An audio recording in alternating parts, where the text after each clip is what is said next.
Hello students, good evening to all of you. So here I am going to solve a problem related to center of mass. So here in this question we have to uh, find the center of mass, position of the center of mass of this T-shaped plate. Okay, so ये T-shaped plate है, इसके dimensions हमें दे के रखे हैं with respect to point O को हम origin मान लेते हैं, इसके रिस्पेक्ट में हमें सेंटर ऑफ मास की पोजीशन का पता करना है। देखिए हम सबसे पहले क्या करेंगे, देखिए आप इस टी शेप को देख पा रहे हो, एक ही प्लेट है। सो लाइक इसको हम टू पार्टिकल सिस्टम में पहले रिड्यूस करने की कोशिश करेंगे। जैसे ये एक प्लेट आप देख रहे हो, अपर पार्ट इसका देख रहे हो, तो ऑब्वियसली इसका जो सेंटर ऑफ मास रहेगा वो इसके यहाँ सेंटर पर रहेगा। So this is the position of centre of mass of this first part of the और the upper part of the plate there. और ऑब्वियसली ये जो नीचे वाला पार्ट है, ये वाला जो पार्ट है, इसका भी सेंटर ऑफ मास का पोजीशन इसके सेंटर पर रहेगा। सो इस तरह से यहाँ पर वो रहेगा। सो ऐसा करके हमने बेसिकली इस टी शेप्ड प्लेट को एक टू पार्टिकल सिस्टम में जो है स्टूडेंट्स रिड्यूस कर दिया है। So this is a two particle system, one particle is there, second particle is there. So अगर हमने इसको ओरिजिन माना है, इस तरफ को अगर अपना एक्स एक्सिस है और इस तरफ को अगर अपना वाई एक्सिस है, तो ऑब्वियसली अभी आप देख रहे हैं कि ये दोनों जो पार्टिकल्स हैं, जैसे हमने इसको टू पार्टिकल सिस्टम बनाया, ये दोनों पार्टिकल्स वाई एक्सिस पर ही लाई कर रहे हैं। सो ऑब्वियसली इस सिस्टम का जो लाइक हमें सेंटर ऑफ मास मिलेगा वो वाई एक्सिस पर ही मिलेगा। तो हमें इसका simply Y coordinate of centre of mass find out करना है। तो हमने इसको टू पार्टिकल सिस्टम बनाया है, तो इसका Y coordinate of centre of mass का फॉर्मूला रहेगा m1y1 plus m2y2 upon m1 plus m2। So this is the formula जिसका हम इस्तेमाल करेंगे इस टू पार्टिकल सिस्टम के सेंटर ऑफ मास को फाइंड आउट करने के लिए स्टूडेंट्स। सो जैसे कि हमने अब इस अपर वाले पोर्शन को m1 माना है, इसका मास ऑब्वियसली m1 होगा, इसका मास m2 होगा। ये उस m1 का पोजीशन हो गया है और ये इस m2 का पोजीशन हो गया है।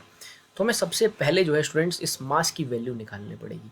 अब ये जो प्लेट है, इस प्लेट में जो मास का डिस्ट्रीब्यूशन है वो इस एरिया में डिस्ट्रीब्यूटेड है। Basically as we know that कि जो जनरली अगर मास एरिया में डिस्ट्रीब्यूटेड रहता है, जो सरफेस डेंसिटी रहती है, एरिया डेंसिटी रहती है, that is simply mass per unit area. तो लेट सपोज कि इस प्लेट की जो एरिया डेंसिटी है वो सिग्मा है। So sigma is mass per unit area. तो यहाँ से हम मास कैलकुलेट कर सकते हैं गिवन एरिया में कितना है। So that is simply sigma multiplied by ए।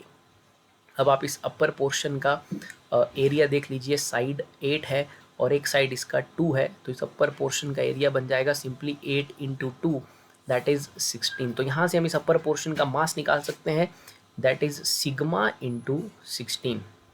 तो यहाँ से हमें m1 का वैल्यू पता चल गया।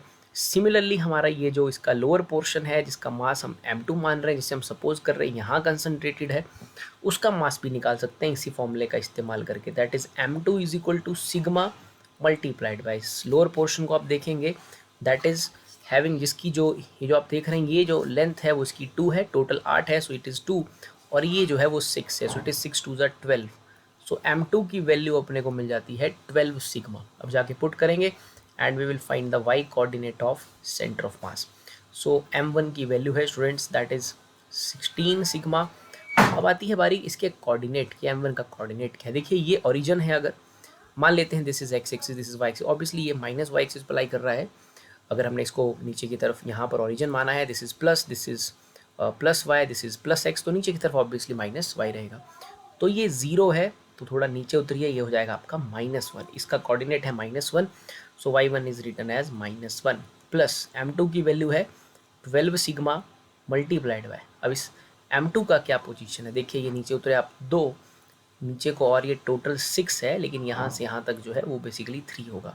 सो अगर आप यहाँ से गिनते हैं 2 + 3 स्टूडेंट्स, यहाँ तक हो जाएगी आपकी जो लेंथ यहाँ से यहाँ तक वो हो जाएगी 5। ओके, बिकॉज देखिए टोटल 6 + 2 8 है, तो ये 5 है, 5 के नीचे फिर ये ऑब्वियसली ऐसे 3, तो इसका कोऑर्डिनेट है 5 मीन्स -5, तो मैं उसे लिखूंगा -5 और नीचे प्लस कर दूंगा m1 + m2 को 16 sigma plus 12 sigma. So will solve this, तो इसका हम सॉल्व कर लेंगे, y coordinate of centre of मास निकाल लेंगे। तो यहाँ से सिग्मा जो है वो कॉमन आ जाएगा स्टूडेंट्स, और अंदर बचेगा हमारे पास -16 और ये बच जाएगा 12 5 60 -60, और सिग्मा यहाँ भी कॉमन है ऑब्वियसली, और ये आ जाएगा हमारे पास 28। सिग्मा से सिग्मा कैंसिल हो जाएगा, इट इज़ -76/। 28, इसे मैं सॉल्व कर लेता हूँ कैलकुलेटर से। 76 डिवाइडेड बाई 28, सो आएगा 2.71। सो ये डिवाइड करने पे आएगा -2.71। So this is the position of centre of mass of this body. Y coordinate of centre of mass इसका हमें मिल चुका है, दैट इज 2.71। ऑब्वियसली इसका जो सेंटर ऑफ मास रहेगा वो वाई एक्सिस पर रहेगा।